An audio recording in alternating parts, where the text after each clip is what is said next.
আর যে রাজস্বিক প্রত্যাবর্তন, সেই প্রত্যাবর্তনের দৃশ্যটাই আমরা দেখতে পাচ্ছি যে জুলাই ৩৬ এক্সপ্রেসওয়েতে তার জন্য যে গণসংবর্ধনার আয়োজন করা হয়েছে, বাস, লঞ্চ, ট্রেন এবং যে যেভাবে পেরেছেন বিএনপি নেতাকর্মীরা কিন্তু সেই জুলাই ৩৬ এক্সপ্রেসওয়েতে এখন অবস্থান করছেন এবং গত দুদিন থেকেই সেখানেই কিন্তু অনেকেই অবস্থান করছেন বলে আমরা জানতে পেরেছি।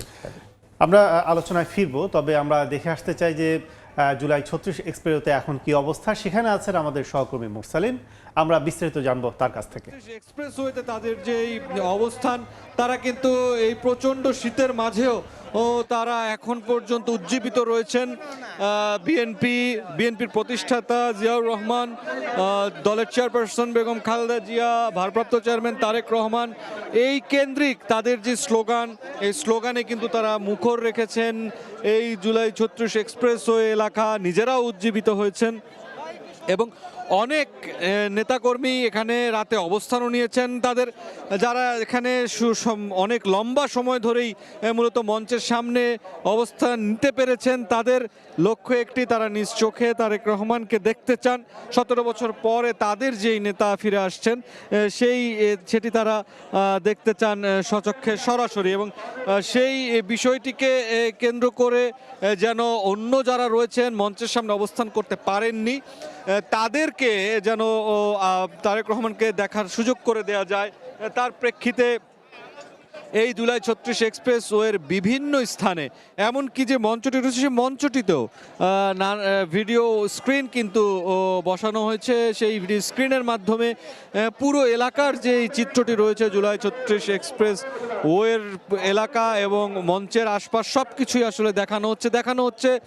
বিএনপির ভারপ্রাপ্ত চেয়ারম্যান তারেক রহমানকে বহনকারী বিমানের অবস্থান, সব কিছুই দেখানো হচ্ছে। এবং এখন পর্যন্ত যেটি বলা চলে যে নির্ধারিত যে সময়সূচি রয়েছে সেই সময়সূচি অনুযায়ী বেলা 11:30 নাগাদ বিএনপির ভারপ্রাপ্ত চেয়ারম্যান তারেক রহমান তাকে বহনকারী বাংলাদেশ বিমানের ফ্লাইটটি দেশে হযরত শাহজালাল আন্তর্জাতিক বিমানবন্দরে কিন্তু এসে পৌঁছানোর একটি বিষয় রয়েছে।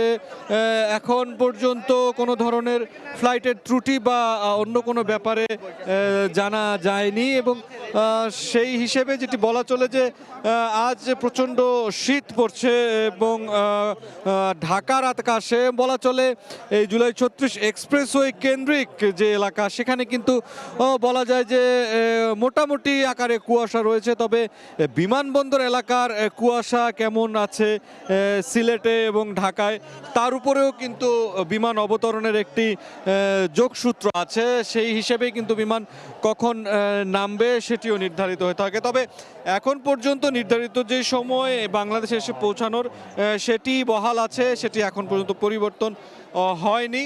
এবং মঞ্চের যেই অবস্থান এখন পর্যন্ত দেখা যাচ্ছে, সিএসএফ এবং অন্যান্য যে নিরাপত্তা বাহিনীর যারা রয়েছেন তারা কিন্তু মঞ্চটি তাদের আয়ত্তে নিয়েছেন।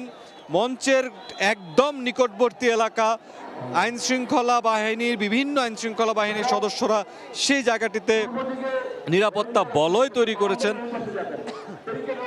এবং তারপরেই আসলে মূলত নির্ধারিত যে জায়গা নেতাকর্মীদের অবস্থান নেওয়ার জন্য সেগুলো কিন্তু উন্মুক্তই আছে।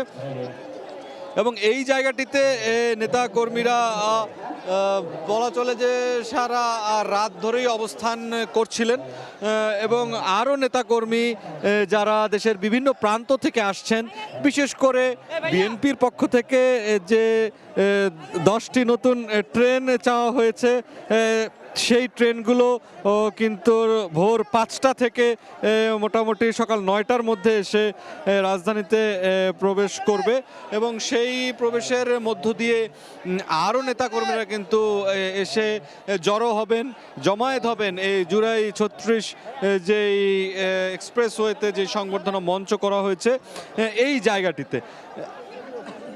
সার্বিকভাবে এর আশপাশে বিভিন্ন ফাঁকা প্লট বা যে যেখানে পারছেন সুবিধাজনক জায়গা সবাই কিন্তু তার মতো করে সেখানে অবস্থান নিয়েছেন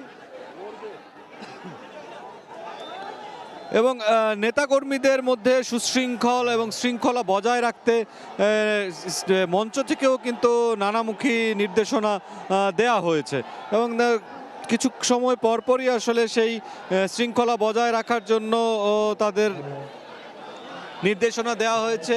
সর্বোপরি এই যে ঐতিহাসিক স্বদেশ প্রত্যাবর্তন বিএনপি ভারপ্রাপ্ত চেয়ারম্যান তারেক রহমানের, এই বিষয়টি যেন সাধারণ মানুষের কোনো ধরনের দুর্ভোগ বা বিঘ্ন সৃষ্টি না করে, সেই প্রচেষ্টাও বিএনপির পক্ষ থেকে কিন্তু নেওয়া হয়েছে। বিশেষ করে বিমানবন্দর যে ব্যবহার করে যারা বিদেশে যাবেন এবং যারা দেশে প্রবেশ করবেন তাদের যাতায়াত নিরবিঘ্ন রাখার জন্য বিএনপির পক্ষ থেকে কিন্তু স্বেচ্ছাসেবক নিয়োগ দিয়ে ওই এলাকায় তাদের মোতায়েন রাখা হয়েছে এবং তারা সেই জায়গাগুলোতে যেই সাধারণ যাত্রীরা যারা রয়েছেন তাদের জন্য স্বেচ্ছাসেবক হিসেবে তারা দায়িত্ব পালন করবেন। পাশাপাশি এখানে ঠিক মঞ্চের এই পাশেই বিশেষ চিকিৎসা ব্যবস্থা কিন্তু নেওয়া হয়েছে, মেডিকেল ক্যাম্প আছে এবং নেতাকর্মীদের সার্বিক সহযোগিতার জন্য যতখানি প্রয়োজন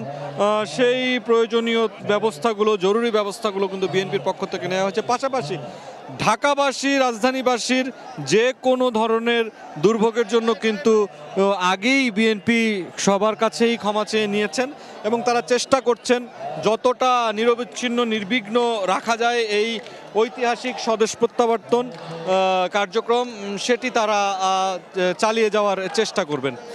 এবং এখন পর্যন্ত যেই দৃশ্য আমরা মঞ্চের সামনে থেকে ক্যামেরার চোখে আপনাদেরকে দেখাতে পারছি, সেখানে দেখা যাচ্ছে যে পুরো এলাকায় কিন্তু মানুষের তিল ধারণের আর খুব একটা জায়গা নেই। মঞ্চের খুব নিকটবর্তী অবস্থানে তো নেই, সেই নিকটবর্তী অবস্থান থেকে কিছুটা দূরবর্তী সেখানেও নেই। এখন মানুষের যে জমায়েত এটি আসলে আরও বড় একটি এলাকা জুড়ে ছড়িয়ে পড়ছে। আমরা সরাসরি ছিলাম কিন্তু এতক্ষণ জুলাই ৩৬ এক্সপ্রেসওয়েতে সংবর্ধনা স্থলে।